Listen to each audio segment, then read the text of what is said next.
अदालती फैसले के बाद पंजाब असम्बली के इंतखाबात का शेड्यूल जारी। सूबे में 14 मई को इंतखाबी दंगल सजेगा। इलेक्शन कमीशन ने नोटिफिकेशन जारी कर दिया। जनूबी वज़ीरिस्तान में सिक्योरिटी फोर्सेस की बड़ी कामयाबी। खुफिया इत्तला पर कार्रवाई के दौरान मुकाबले में 8 दहशतगर्द मारे गए। गोला बारूद और जदीद हथियार भी बरामद।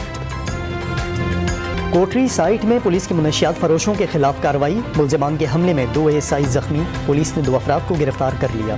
कंदकोट के दुर्रानी महर कच्चे में पुलिस का ऑपरेशन। 1 हफ्ता पहले अगवा होने वाले बाप और बेटा बाज़दियाब। इंतखाबात पर पहले ऐसा मजाक नहीं देखा। वज़ीर आज़म ने कल कौमी असम्बली में अहम करारदाद पेश करने का इंदिया दे दिया। 4-3 के फैसले को नज़रअंदाज करने का शिकवा भी दोहरा दिया।